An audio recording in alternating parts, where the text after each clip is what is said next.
Hey everyone, this is Shri. Welcome back to Shree's Smart Squad.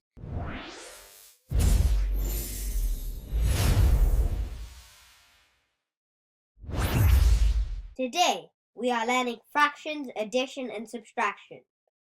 Have you ever tried to add or subtract fractions and felt like something was, stuck? Don't worry, I will teach you how you can master this topic. Are you ready to think sharp and learn smart? Let's go! The golden rule of adding and subtracting fractions is, to add or subtract fractions, they must first have a common denominator. This ensures that you are combining parts of the same size. Look at this. We call this a denominator mismatch. The bottom numbers don't match, so we can't add them yet. It's like trying to add pizza and chocolate. They just don't go together. So how do we fix it? We must find a common multiple to match the denominators before performing the operation. On the other side, we have a common denominator 4 in both fractions. So we add the numerators 3 and 2, and we will get 5 as the numerator and the denominator 4 stays the same. That gives us the fraction 5/4. So, what is the Smart Squad secret? Only add or subtract the numerators once the denominators are the same. If not, we have to make the denominators the same. Most commonly, we face between scenarios while we add or subtract fractions. Scenario 1. When we have common denominators or the denominators are the same. This scenario is super simple. Scenario 2. When we have the denominator mismatch or different denominators. Let's see scenario 1 with an example. Here, we have to add 3/5 and 1/5. Since the denominators 5 are equal, we just need to add the numerators 3 and 1, which gives us 4, which is our new numerator, and the denominator 5 stays the same. That means our answer is 4/5. Simple, right? For the same scenario, let's see the subtraction now. Let's take the same example. Here, subtract 3/5 by 1/5. Since the denominators 5 are equal, we just need to subtract the numerators 3 and 1, which gives us 2 as our new numerator, and the denominator 5 stays the same. That means our answer is 2/5. Now, it's time for scenario 2, when the denominators are not the same. Here, we have the shaded parts 1/3 and 1/4. Stop right there. We cannot add those yet because they don't have the same denominator. 3 and 4 are not same. This is not straightforward like scenario 1, but by using these simple steps below, we can do these problems. To fix this, first, we have to find the common denominator. Once we find the common denominator, we have to convert the fractions with its new denominator. Then they are ready to add or subtract. If needed, we have to simplify the fractions. Today, I will show you 2 methods so you can use whatever method works better for you. However, the main difference between these 2 methods are how we find the common denominator. Let's see method 1. Let's take the example 1/4 and 1/6. Let's find the common denominator for these fractions by using method 1. Find the multiples.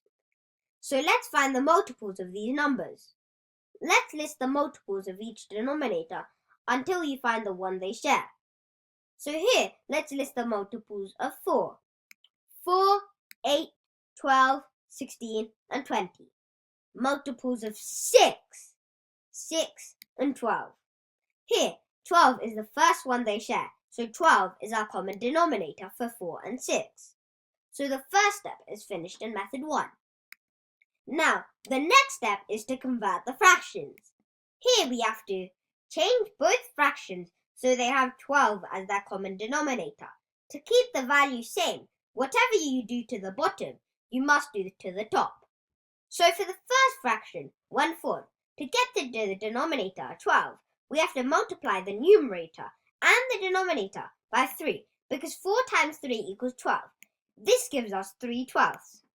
For the second fraction, 1/6, to get to the denominator is 12, we have to multiply both the numerator and the denominator by 2, because 6 times 2 equals 12.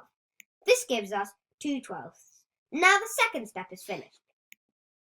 Now let's do the third and final step. Now, after 2 steps, we converted our original fraction to 3/12 and 2/12. First, let's see addition. 3/12 plus 2/12. Since the denominators 12 are same in both fractions, we can add the numerators 3 and 2 to get our numerator 5, and the denominator 12 stays the same. Now let's see the subtraction. Since the denominators are equal, we need to simply subtract the numerators 3 and 2, which gives us 1 as our new numerator, and the denominator 12 stays the same. The third step is also finished to get our result. Now, let's see method 2. We need to remember that the steps are the same. The difference between method 1 and method 2 is how we find the denominator and converting the fractions with the new denominator. Here, we have the same example 1/4 and 1/6. Method 2 is multiplying the denominators together. 4 times 6 equals 24. So 24 is the common denominator for 4 and 6. Now, the next step is to convert the fractions. Here we have to change both fractions so they have 24 as the common denominator. You multiply the numerator of one fraction by the denominator of the other. This is called cross-multiplying, or the butterfly method.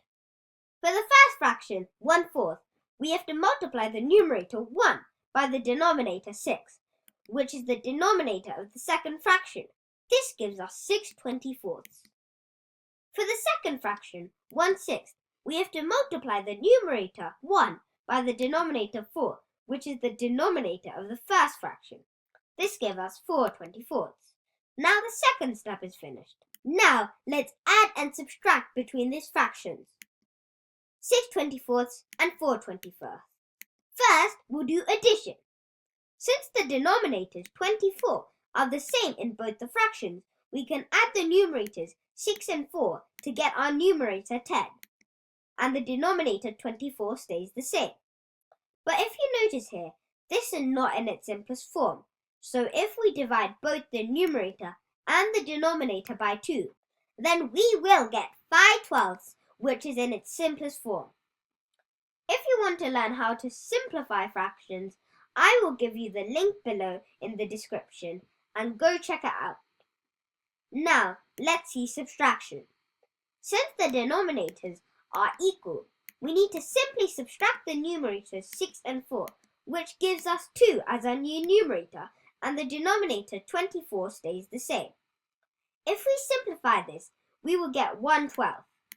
Here, let's see another example when there is a denominator mismatch by using method 2. 1/3 plus 1/4. First, to get the common denominator, we have to multiply both denominators 3 and 4, which gives us 12. Next, we have to convert fractions to match with the new denominator. For both fractions, we have to multiply the numerator with the other denominator. Here we need to multiply 1 and 4 and 3 and 1. This is called the butterfly method. And then we need to add both the new numerators and the denominator still stays the same. That gives us 7/12. This is already in its simplest form. Let's recollect one more time what we have learned today to add or subtract the fractions. Firstly, make sure the denominators are the same. If not, use one of the methods to find the common denominator and then convert the fractions based on the common denominator. Secondly, add or subtract the numerators by keeping the common denominator the same. If needed, simplify the result of the fraction. Alright squad, it's time for the squad check-in. Let's solve these questions. The first one, 3/4 plus 1/4. Second one, 4/7 plus 7/21. The third one, 8/9 minus 3/5. Pause the video here, take out your pen and paper and solve these questions. Once you are done with solving, then unpause the video. Okay squad, Let's work out the solutions. First up, here the denominators are the same, so we simply add the numerators 3 and 1, which makes 4. So our result is 4 quarters. But wait a minute, this is not in its lowest terms. 4 quarters can be simplified to 1, which is our final answer. Let's move to the second one. Here, the denominators are not equal. Let's solve this by using method 1, finding the multiples of 7 and 21. The multiples of 7, 14 and 21. Here, we got the number 21, which is a common multiple for both numbers 7 and 21. So this becomes our common denominator. For the fraction 4/7, we have to multiply both the numerator and the denominator by 3 to get our common denominator 21. So 4 times 3 equals 12 and 7 times 3 equals 21. For the second fraction, it is already in its common denominator term, so we do not have to do anything.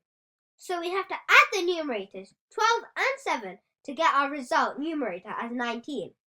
So then our answer is 19 over 21. This is already in its lowest terms.